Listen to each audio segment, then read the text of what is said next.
¿qué gana la patronal? ¿Qué ganan las empresas en este sentido? Si se reduce la temporalidad y se obliga, entre comillas, a poder hacer contratos, digamos, fijos. Bueno, yo creo que sobre todo esta reforma laboral, que yo no la llamaría reforma laboral, porque prácticamente se mantiene el 90%, 90 y pico por ciento de la antigua reforma laboral, con lo cual yo lo llamaría una revisión laboral.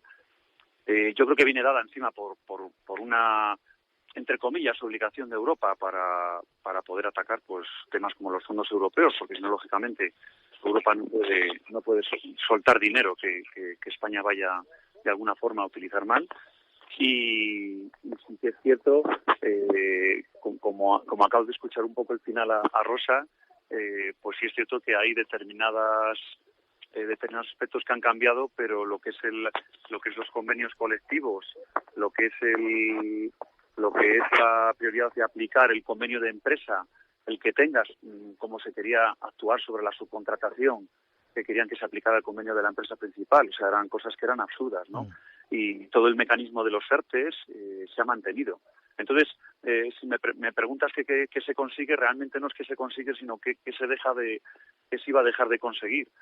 Cuando hemos visto que hay aspectos como, por ejemplo, los ERTEs, que han salvado la economía de este país, ¿no? Pero tanto para trabajadores como para empresas. Sí, entonces, yo creo que esa reforma laboral no era tan mala, porque si no, lógicamente, entiendo que no se hubiera firmado por parte de los representantes de los trabajadores, de los sindicatos mayoritarios, y prácticamente se ha mantenido el 90% de la antigua reforma laboral.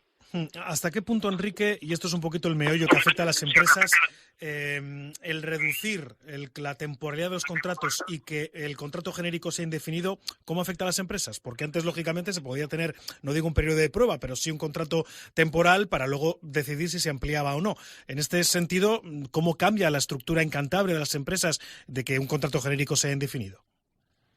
Generalmente, o sea, habría que matizar, ¿no? Porque hay contratos temporales, de actividades que realmente son temporales, que sí se van a poder seguir manteniendo. El contrato indefinido era el más utilizado por la empresa de manera genérica. Te diría más, no, es la realidad, ¿no?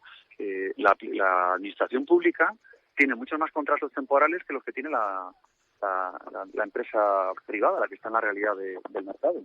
Con lo cual, francamente, que va a afectar a algún sector, alguna empresa sobre todo, pues sí puede ser.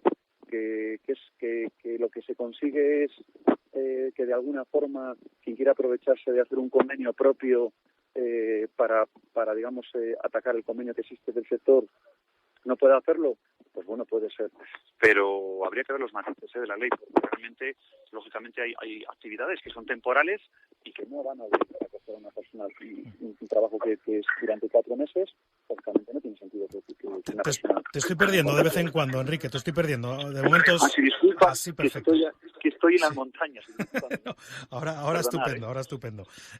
Hay otro cambio importante que creo que es lo que se denomina como, no multa, desincentivos, ¿no? Una especie de sanción por si las empresas realizan un contrato de muy baja duración, ¿es así? Sí, eso sí es cierto que se ha insistido mucho, ¿no? en aumentar la cuantía de las multas y se ha conseguido realmente. Entonces, pues bueno, ahí lógicamente lo que habrá que estar muy atento es a cuando una empresa realmente está haciendo algo con dolo, ¿no? Lo está haciendo adrede, vamos a decir, y cuando una empresa se ha confundido, porque aquí esto es buenísimo, porque cuando el Estado a ti no te paga, no tiene ninguna repercusión, pero cuando tú no le pagas al Estado, pues al primer día de que no has pagado ya te ha metido un 20% de recargo, cuando muchas veces es por causas que no corresponden realmente a no querer hacer o a no poder hacer. Entonces, simplemente yo creo que ahí sí que le pediría a la Administración que tuviera la deferencia, ¿no? de mirar los casos y de saber el porqué de las cosas.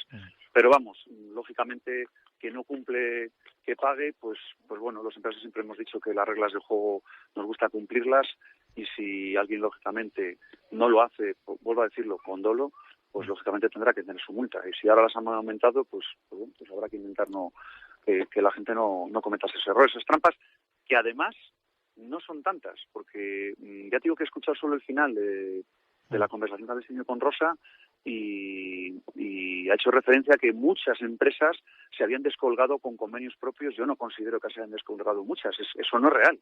La realidad de la empresa de Cantabria no es esa. La realidad de la empresa de Cantabria es la que es, que cumple con los convenios, que son empresas que tienen una relación entre el empresario y los trabajadores estupenda, porque si no, no saldrían las cosas adelante. Y eso de verdad que es la realidad. Yo siempre digo que las empresas lo que hay que hacer es preguntar la realidad, porque las empresas, el 96-97% de las empresas de este país son pymes. Entonces, más que la realidad de la calle que pueda tener una empresa española, no la tiene ningún estamento, ¿no? Por tanto, Enrique, con esto terminamos. A modo de balance, ¿crees que es un acuerdo bueno? Sobre todo, poner negro sobre blanco ya esas cuestiones que eran importantes para los fondos europeos y también esa necesidad de poder implantar, incentivar o que al menos los ERTEs que no sean tan dolosos ni para empresas ni para trabajadores, ¿no? Sí, a ver, sobre todo el acuerdo es bueno porque es que nos lo exigía Europa. O sea, ya no es un tema de si era bueno o malo, sino que como era una exigencia, a un acuerdo había que llegar sí o sí. Por eso entendemos, desde Cantabria entendemos la fecha esa de cerrarlo antes del 31 de diciembre, porque yo creo que estas cosas no se pueden hacer con prisa. Yo creo que hay que negociarlo con tranquilidad y con coherencia. Pero esa fecha, ¿por qué estaba puesta? Pues no estaba puesta por nadie, porque cuando oyes las declaraciones que oigo a nivel nacional, pues bueno, empiezan a salir, pues no sé si divagaciones políticas, ideológicas, que no se corresponden con la realidad. La realidad es que Europa te exigía que llegásemos a un acuerdo y la realidad es que esa reforma laboral ha sido una revisión laboral, ni más ni menos. Y se han tocado aspectos muy puntuales y que tal vez eran excesivamente dolosos para determinados trabajadores. Pues nada, Enrique, muchas gracias por hacer un hueco en tu agenda a esta llamada en directo en la cadena COPE en Cantabria. El presidente de la COEC Pyme ha estado con nosotros. Un abrazo, Enrique Conde, el presidente de la COEC Pyme en Cantabria.